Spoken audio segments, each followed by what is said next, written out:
The scene was set in a way people usually call impossible to ruin.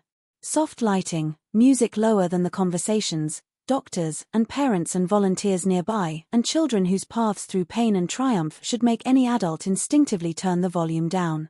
It's the kind of evening where a famous name on the poster simply widens the reach, but the meaning belongs to the people in the room. And on exactly such a night, in exactly such a room, Prince Harry brought along the main theme of his own life, not illness, not resilience, not gratitude, but the constant monologue about his brother that rolls in like fog wherever he goes. He didn't say the name, didn't quote interviews, didn't lay cards on the table, but one question, tossed as a joke, a wink, a hint, was enough to show the familiar needle of grievance was under the skin again. Declan is 17, and this is a day meant to live in his memory as space for him and for those who helped him through the hardest things.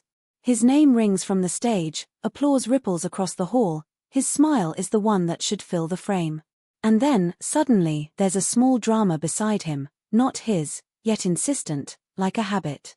The question about a brother is delivered as if it's a harmless test of humor, an invitation to play a tiny bit part. In reality, it was an attempt to crack open a sluice gate where the familiar words sit parked, the well-worn transitions back to the old plot. I was misunderstood, I was betrayed, I was left behind. Declan doesn't take the bait. He doesn't get angry, argue, or mock. He simply leaves it where it lies. Things are fine with his brother, there's nothing to share, tonight is about something else. That light, almost childlike line suddenly turns to granite.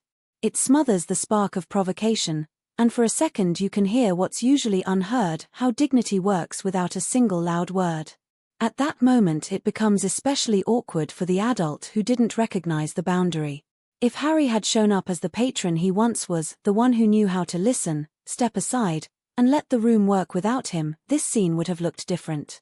But the need for self-confirmation, for that quick yeah, brothers can be annoying, for a click on a pain point, outweighed the etiquette of the place. He reached for the familiar key, and the camera's pupil was already hunting the angle to capture a new shade of an old hurt. Next to him stood a teenager who knows more about life than most adults, and who wouldn't trade his brother for a star's wink. The blow to pride landed quietly, but precisely. It was like someone cutting the music right as you were winding up for a dramatic chord. Suddenly everyone can see you weren't playing for others, but for your own echo. That instant is why the reaction to Well Child felt so irritated. People no longer buy privacy with watermark, the spontaneous sincerity that somehow, every time, produces a convenient quote. After years of theatricalized intimacy, grief, remembrance, reconciliation, the audience has developed an allergy to anything that looks like staging. And when it happens at a children's event, where every winner's surname matters more than any royal style, the irritation hardens into a moral refusal. No one owes applause to someone who came not to support, but to summon his own storyline. It hurts to admit it, but Well Child is the perfect stage for the Harry many once respected. It's a space of real meaning where defending children and supporting families needs no glossy optics. Here, you can be strong not because the camera caught the right expression, but because you stayed silent at the right moment, stepped back at the right moment, left the frame to those it belongs to. That chance was there this year too.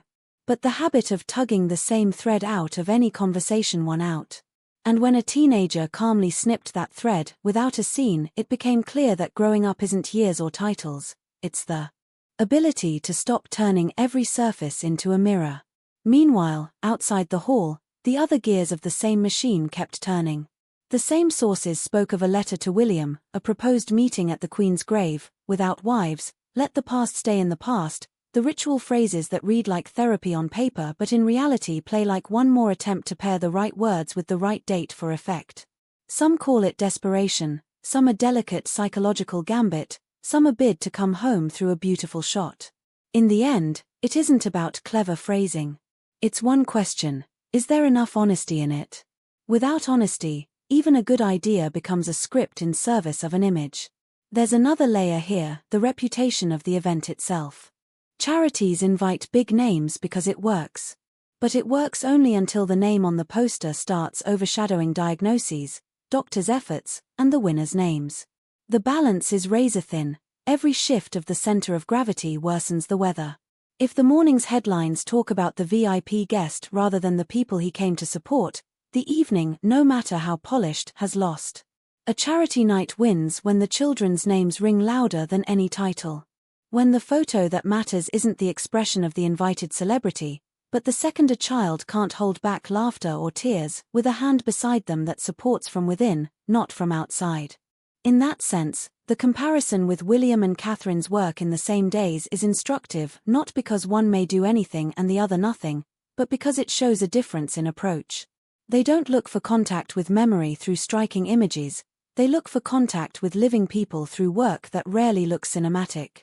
The Women's Institute, which Elizabeth cherished all her life, isn't a stage for grand speeches and sculpted pauses, it's a practical space where respect for the past is expressed not in words, but in repeating real tasks.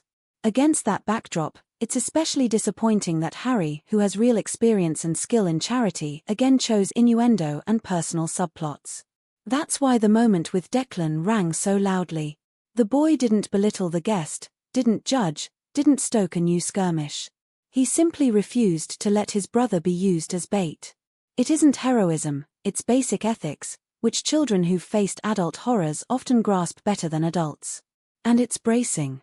We expect wisdom from people with titles and decades in public life. Instead it arrives from a teenager who was likely thinking about entirely different things and instinctively chose loyalty over a quick approving nod from a star. In that quiet win lies the lesson Harry keeps trying to skip. Respect can't be begged, scripted, or edited into your biography with someone else's words. It's earned by consistency and lost in a single clumsy move on someone else's ground. You want to hope someone on Harry's team can tell him what he doesn't like to hear. The strongest shot is the one that's never taken. The loudest line is the one swallowed because a more important voice is speaking. The most honest step is to walk past the microphone when the microphone begs for just a little more 4 ratings. That's how nights like Well Child work. That's how they should work. Here, the distance between honor and pose isn't measured in likes or mentions, but in how many other people's stories you let unfold without interference. For now, the picture is this. A grown man with global name recognition keeps walking the same circle and trying to validate it with other people's words, pauses, and lives. Each time he doesn't get the reply he wants, he doesn't look like a tragic hero, he looks like someone who missed the moment to stop. At Well Child, this stood out more than ever, because the room was full of people for whom stopping is sometimes a matter of physical possibility. They can't afford the luxury of endless drama, they live on careful budgets of strength and attention. That's why they matter not for the news cycle, but for anyone who keeps confusing loudness with truth. The ending here needs no quotation marks or signals. Returning to the Big Brother theme in every frame is a confession that you've run out of your own story. Asking a child's permission to reopen your old wound is a failure to see that in front of you stands not a prop, not a partner in a scene, not an instrument, but a person who, in that second, was wiser than you. If there was a victory that night, it didn't belong to a celebrity or the internet. It belonged to a teenager who, with a gentle "we're fine," made a huge machine of someone else's self-regard downshift for a couple of heartbeats. Let's hope that's enough, not just for all of us to notice, but for the one it was aimed at to finally understand. Respect begins where the reflex to turn every conversation into proof of your own script ends.